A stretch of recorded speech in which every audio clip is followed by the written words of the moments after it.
Okay, welcome to the end of season report for the 2031 season. Now we have finished the season tied with the New York Yankees and will be playing in a game 163.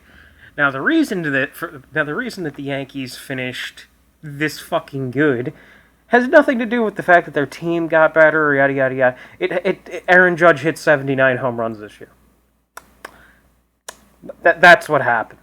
Yeah, Aaron Judge just decided to go and fucking revive his prime years again. He's going to break Bond's record. Yeah,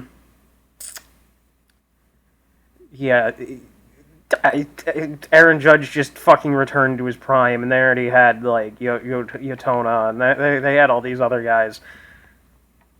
Their pitching's still not good. Like, they have Bryce Jarvis starting for them, which is not a good idea, but yeah, whatever. They have 36-year-old Nestor Cortez when the current version of him is kind of washed. This team is, like, interesting, but it's really, you just gotta beat these two. But they've beaten us, like, every opportunity this year. I'm pretty sure I think we've only have, like, 1 or 2 wins against them all season. We'll play game 163 and then we'll actually, like, go over everything else. Okay, welcome to the Bronx for game 163. Something Mesa. I don't know. Yeah, so we were 9-3 against the Yankees this year. They or 3-9 against the Yankees this year. They kind of owned us. But here's Carlos Mesa facing Riley Green to start off this game. And it's lined right at the guy. Okay, I think I did something wrong with the camera. Mm-hmm. What's happening with the camera? Default. Thank you. And a lead-off home run by Colt Keith. Let's fucking go. And then a 2-run home run by Judge. Flips the scoreboard. Why do we have him in? Whatever. Okay, a double by Paredes ties the game. Can Parker Meadows accomplish anything? And he walks around first and second. Conrad Carson. Why the fuck are Carson the other way? Gone! 3-run home run! Holy shit. The Tigers have taken a 3-run lead here in the 4th. Scott gives up a home run to Davis. Now 2 more base runners.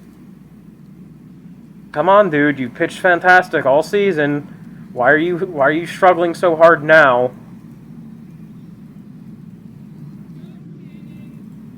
Two to Royce Lewis. In the air to center. 3-run home run. Jesus fucking Christ. What is wrong with my fucking pitching in big games?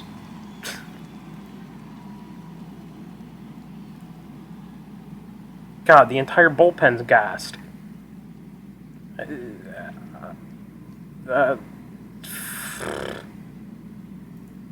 I guess Diaz is the least gassed member of the bullpen, and he's still fucking gassed, so he's gonna fucking just implode.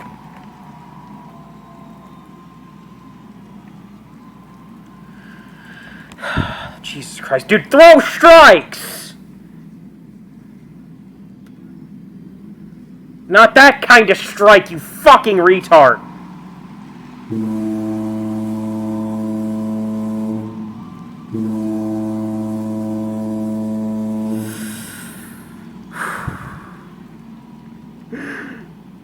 Oh, boy.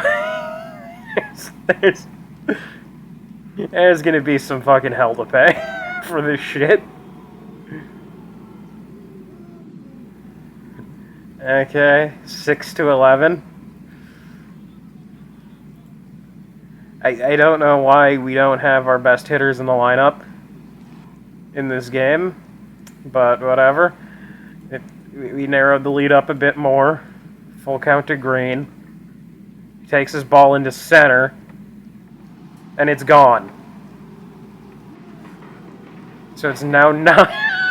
Okay, that's not right. It's now 9-11 here in New York. And now it's 11-11 after a 2-run home run by Bennett.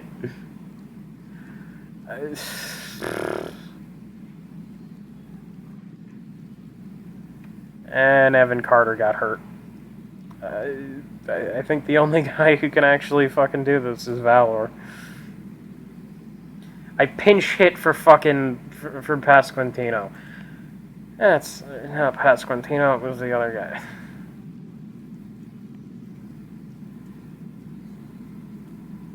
Okay, I'm gonna pinch run to him. That's Valor gonna do. Gonna strike out looking. Parker Meadows, they walk him. Conrad Carson, who's been on fire today, but he's down 0-2, so he's probably not gonna do anything. Yeah. And then Lynn smacks his ball the other way. That'll get down, and the Tigers have retaken the lead.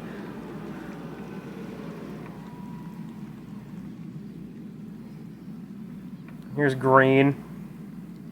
And he just lifts a lazy pop out to end the inning.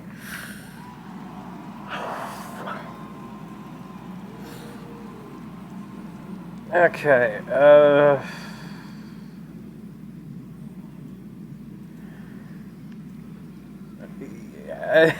can he even play right field? Decent. I guess he's somewhat okay out there.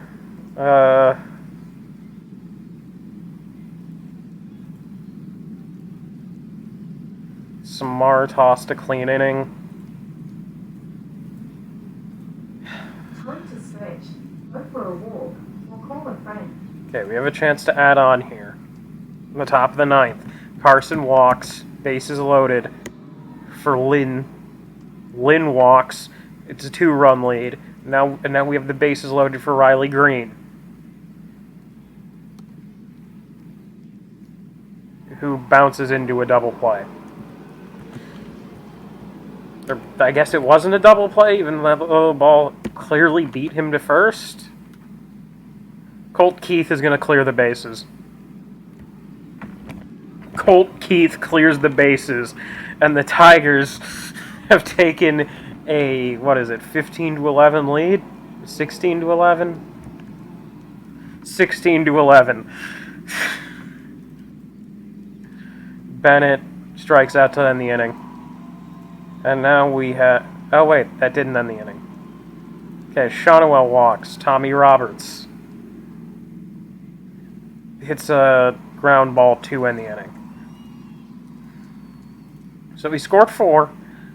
Now Burns just has to get 3 more outs. Line to third, 1 out. Holiday strikes out 2. And they're not even gonna pitch to Judge. That's a good choice. He had 79 home runs this year. I wouldn't pitch to Judge either. Yostani grounds it to second, and the Detroit Tigers have won the American League Metro Division. Oh, God. Our team pitched like shit in this game, but we still won the Metro. Oh, God. They kind of ruined Matt Scott's whole fucking pitching line on the year. Same with Diaz, but whatever.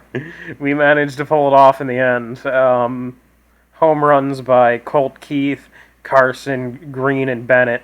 Keith got to 40 due to game 163, so that's good. Yeah, I don't know. We managed to hold on to win the division. But yes, now that we've won the Metro for the third time in the 4 years that this division's existed, and we've won our division for the 5th.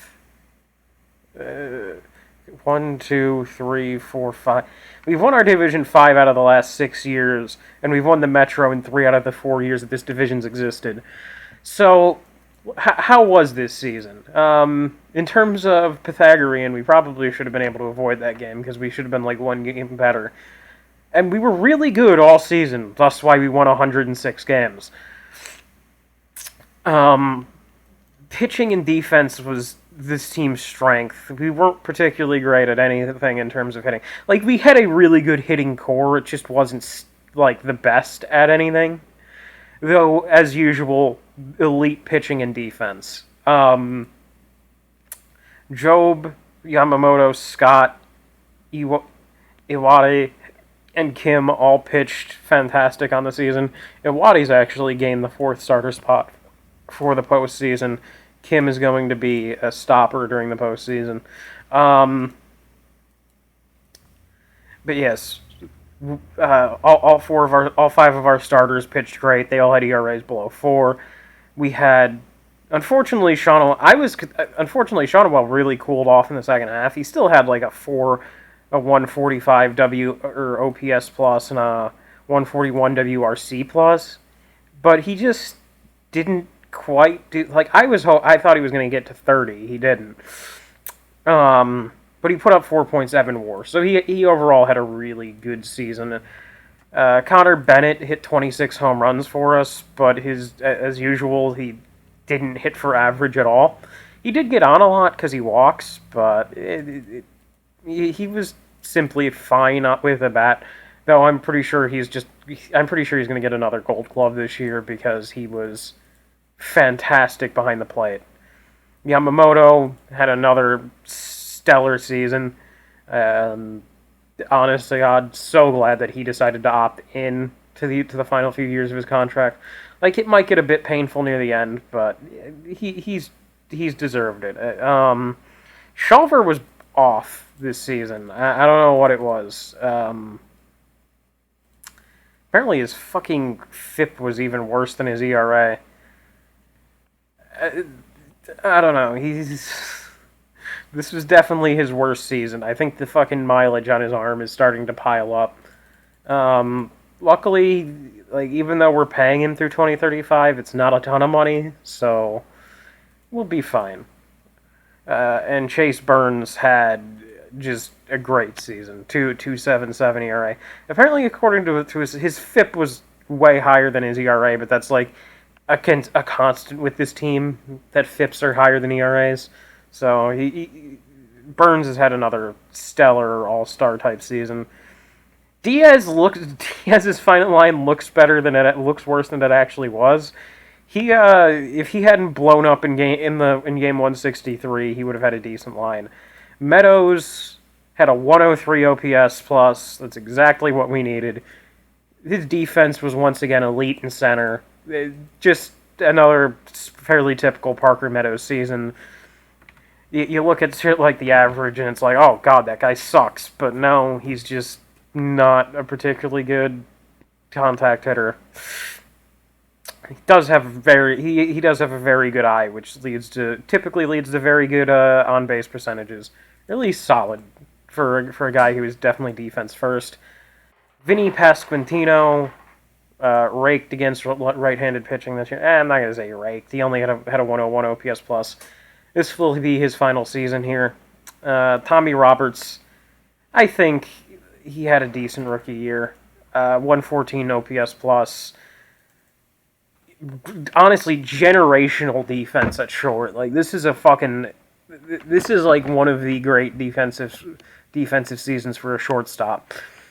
Though he had 11 errors, so, back in the day they'd think he's shit, but no, he had insane range at short. Carter picked it up in the second half and ended with a 111 OPS plus. He did fine. I don't think he did anything. I don't think he had a special season, honestly, but Colt Keith hit 40 home runs, though his OPS plus was substantially lower than years prior because, well, he was really kind of just boomer bust this season. But I don't mind it that much. And Riley Green had another Riley Green season, 140 OPS plus, like 5 WAR. It's really solid defense. This guy continues to be the captain of the Detroit Tigers. And he stole 20 bases for the first time in a while. Another 2020 season. 222 steals, 219 home runs in his career. I'll take that from Riley Green all day, every day. Job, glad we re-signed him. He had a fantastic season this year. Might be in line for his third career Cy Young. Not really sure. Matt Scott is another guy whose line is deceptive because he had a 2.93 ERA at the end of the season, and then he had that absolutely atrocious fucking start against the goddamn Yankees in Game 163. It happens. The Yankees are a really good team. But again, another good season for Matt Scott. Yamamoto, I think I already touched on him. Just, again, another fantastic team. It was only this close because the Yankees had the best season in baseball history from Aaron Judge. So, like, if they don't have an 11-WAR season from Aaron Judge with 80 home runs, they're not in that game. But let's look at the standings. The Yankees actually, the Pythagorean was actually quite a bit lower because they have a worse staff than us, but they had a higher run differential. But yeah, out of the American League East, the Tigers, Yankees, Pirates, and Expos made it. And out of the Central, the Nationals and Braves made it. In the Midwestern Division, the Twins and Rockies made the playoffs. The Rockies made the playoffs when nobody thought they would. Also, what happened with Bazzana this year? He had another Travis Bazzana season. Gotta love the Aussie. Aussie. But it's unfortunate he didn't make. It's unfortunate the White Sox didn't make the playoffs. But the Rockies and Twins both made it, and quite comfortably.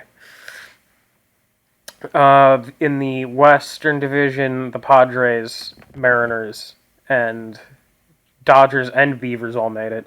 The Beavers were like a 99-win team on paper, but they only won 91 games.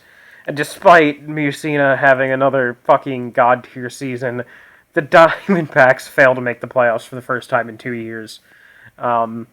Wasting this kind of season is just a crime against humanity, as far as I'm concerned.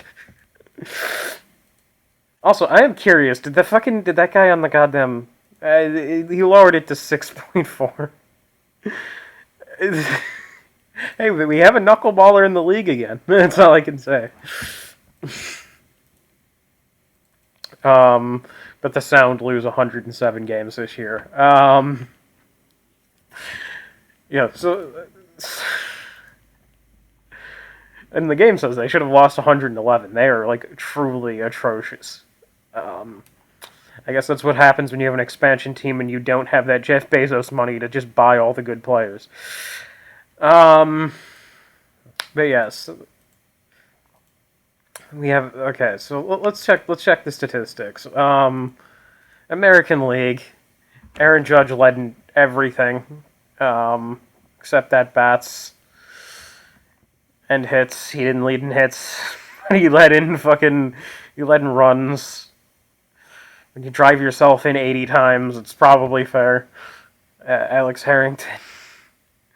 Tommy Roberts had 8 triples. Tommy Roberts also had 36 stolen bases. He led the league. Walks, Tommy Roberts was near the top of the league, along with Nolan Shonowell. 286 OPS plus for Judge. Yeah. Just normal things. 4 out of our 5 starters made the goddamn leaderboard in ERA, and if all of them weren't qualified, and if all of them had qualified, they all would have made it. Wins, we had 4 guys near the top of the league in wins, and we never rank in saves. WAR, near top of the league with 2 of our guys. Near the top of the league in innings with 2 of our guys. Complete games, Matt Scott had 1. Eric Cole, who was in AAA for the Yankees, despite the fact that he seemed to have a good season when he was up. John Howard led the league in strikeouts, despite only starting 19 games. But he had a 6 ERA, so... He also led the league in walks, despite only starting 19 games. Just knuckleball moments, you know, if that's... K/9, Chris Lavonis, K to walk ratio plus Chris Lavonis. Job was second, Kim was up there. K/9, Scott was also up near the top of that. Job and Kim were also both near the top of walks per nine. Home runs allowed. Zach Eflin led the league, and what was really not a good season from him. WHIP, we had 4 of our starters up there. FIP, we had 2 of our starters up there. ERA plus, we had 4 of our starters near the top. R. Ward, Job, Scott, and Yamamoto made it. BABIP, we had 4 guys near the top of the league. Batting average allowed, we had 4 guys near the top of the league.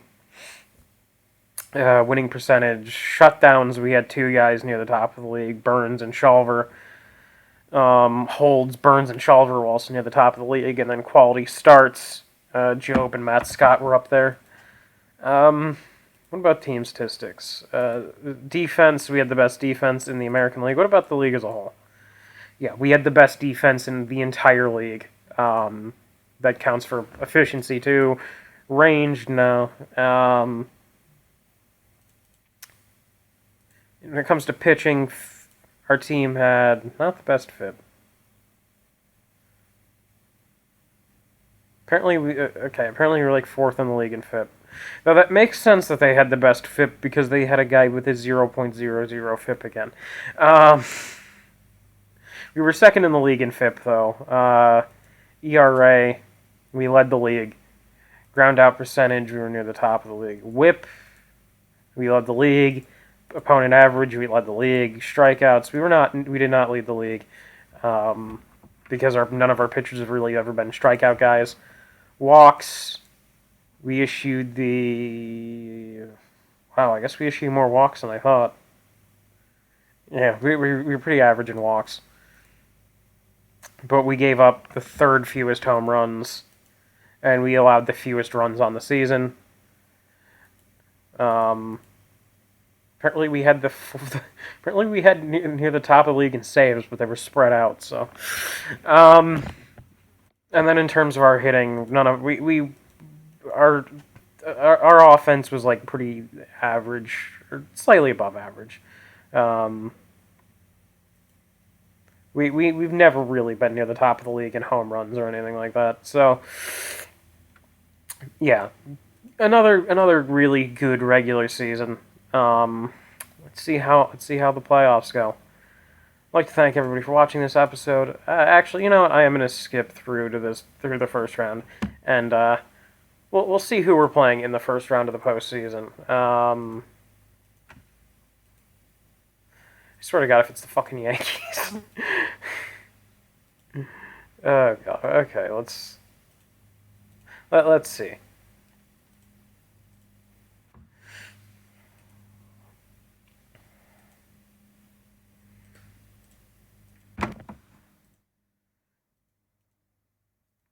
Okay.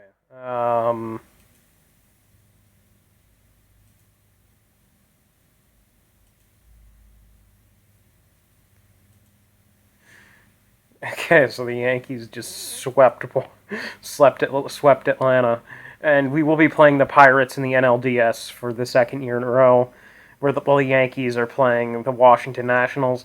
The Nationals aren't a team you really want to look past. Like, the Yankees are a better team than them, but I have a feeling that the Nationals will give them a challenge. The Beavers swept their way past the Padres, and they are in the NLDS for the 2nd time, and the Rockies are back in the NLDS after sweeping the Dodgers. Okay, before we end the video, I'd like to show you something that I've been like slowly adding to over the years. This is the default player shortlist, or basically it's like there's some guys on here who I just find fascinating, like JJ Mussina. I also have to add one more guy to this. Where is he? Nashville. John Howard. I'm adding him to the default shortlist because he's just interesting. But what this is mostly is former players of our team, and this is just going to be a where are they now. So who the fuck is Sergio Lugo?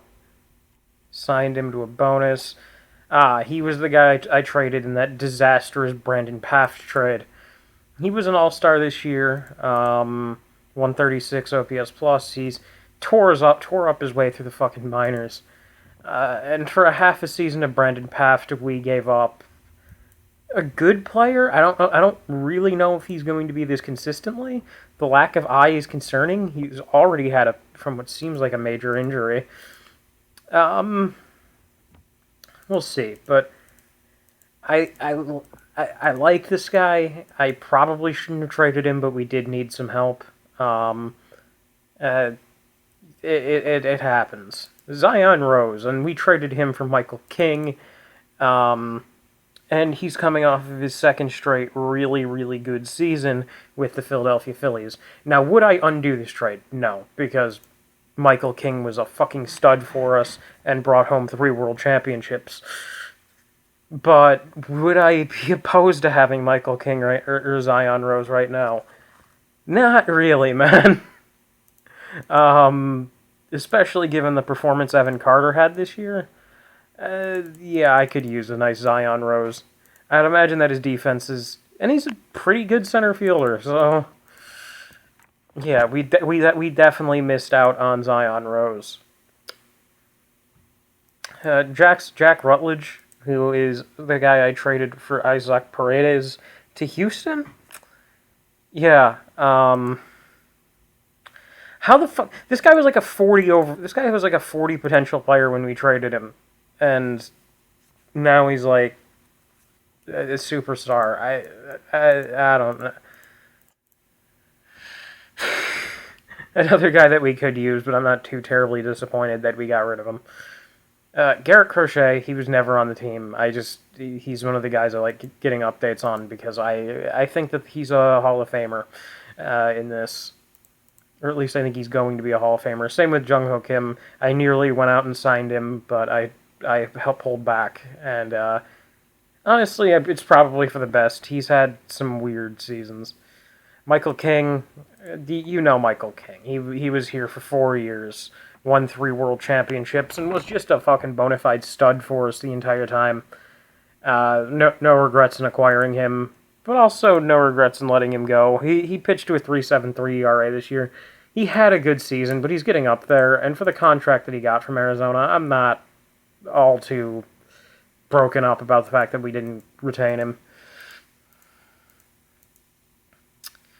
Luis Robert, he's just a fucking stud. Though he has not recaptured that 6.7 WAR season that he got for us. So again, I'm not too terribly broken up with the fact that he left. Gleyber Torres, he had a disappointing first season in Portland. So, and how long was the contract? 5 years with a vesting option for his age 38 season. Yeah, I think like the guy we got to replace him was better. David Alvarado, who the hell was this guy? He was part of the Luis Robert trade with Dingler and all these other guys. He was probably the best piece of that trade because Dingler flamed out, and all the rest of these guys kind of sucked. 23-year-old catcher, not particularly good at defense, but he can hit, so that's good for them. Max Clark, he started off really well with his first 2 big league seasons, full big league seasons, but he's since started to tail off. Maybe he regains it, but honestly, I'm not. Again, it's another one where I'm not horribly broken up that we lost him. Tarek Skubal is weird. We traded him, and Connor Phillips was always better than him in Cincinnati, so I think we won the trade. Though he has regained his form with Chicago the last few seasons, though that's actually debatable, because he went right back to sucking after 1 good season and 8 starts and then immediately getting hurt. So, I don't know. Again, another guy I'm not really all that broken up about losing. Jesus Garcia, we recently traded him because we just didn't have a spot for him on the team for Isaac Paredes. And I don't know what it is, but Isaac Paredes always gets traded for people who immediately go off on their new team. So I should stop trading for Isaac Paredes. Spencer Torkelson he had an amazing first season in LA. a good second season, but this third year was not particularly great, and he's got an opt-out after 2032. I'm not sure if he opts in or out of that. It really depends on how well he plays these next few years. Austin Wells has been just kind of okay since going to Texas. He had one really good year with us, one bad year with us, and then he's been slightly below league average hitter every year with Texas. And to be entirely honest, his mediocre defense is not helping his case. I'm standing by that. I think I made the right choice of getting Evan Carter for him. Zheng Chao has been fine in his time with the Braves. The game views this as one of the biggest losses, but I think AJ Smith-Shawver has been more than worthy compensation for Chao. Cutter Crawford isn't a guy who we ever had. I just remember him dicing us up in the playoffs with the Yankees that one year.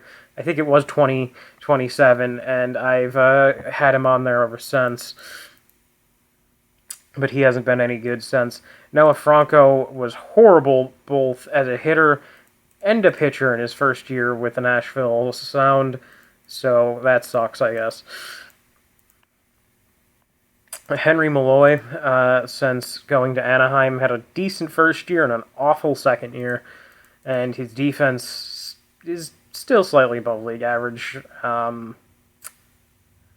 Yeah, I don't know. His defense was awful last year and pretty good this year, so I don't really know what the hell he was doing. He's a guy who I've always thought should be a much better hitter in this game than he is because of that eye, but he never truly developed. For some reason, the Beavers used Connor Phillips as a reliever this season, and he was a really good reliever, and I'm continuing to regret trading him. William Sullivan, he in his tour of being complete ass at baseball, started the season in Portland and actually wasn't completely terrible for once, and then got cut and signed with the Colorado Rockies. I don't know, man. You'd think that the bat that this man has would play, it just does not. And he had more power than that at one point, so Ryan Weathers had a good season in Portland. Keegan Aiken is done. Max Anderson, who the hell is this guy? One of the guys I traded for Yamamoto. He sucks. Akil Baddoo is still kicking around in the Nashville farm system. Ricardo Cabrera, don't know who this guy is. Traded by the Diamondbacks for Santander. Okay, so he was part of the Santander trade. Okay, it's actually weird because he had two really solid seasons, and it appears that he's actually fallen off now. Maybe the Santander trade wasn't as bad as I thought. Though, I'm going to be honest, a lot of these prospects we acquired were just shit. Like, Alep sucks. This guy isn't particularly... he still actually has a chance to do something. And Pindor, he didn't actually turn into anything. But, yeah, as the main piece in that trade, he was fine. Kind of sucks that we didn't... It kind of sucks that he had a couple good seasons for him. Miguel Diaz is retired, and he was... I think he was a reliever that we traded one off season.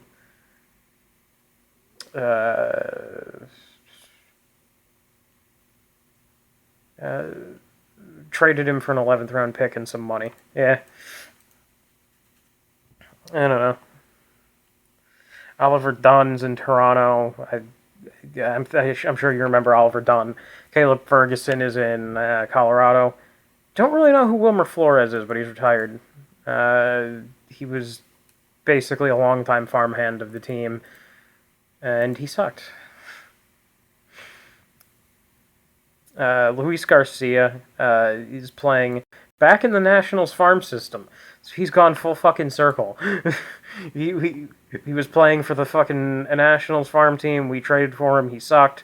We fucking traded him elsewhere, or we cut him, and now he's all the way back playing for the farm system of the Washington Nationals. Good for him, I guess. Yeah, we traded him for Hunter Owen, which I don't think this man turned into anything. No, he didn't.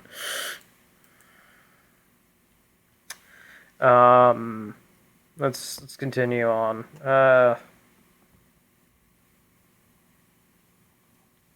Where were we? Casey Mize is out of the league. Will Moss is out of the league. Nathan Archer's out of the league. Foley's out of the league. Hetson's out of the league. A lot of these guys are not even in the league anymore. Urshela retired. Ben Boom retired. Dom Johnson is playing in the fucking Phillies farm, or the Orioles farm system. Matt Manning's kicking around in Portland's farm system. Troy Melton's in Portland's farm system. Jack Sawinski is in Arkansas, playing for Seattle's farm team. Peyton Tolles in Cincinnati's farm system. Andy Ibanez is retired. Christian Santana's in Chicago, and he still can't hit. Austin Slater's retired, right?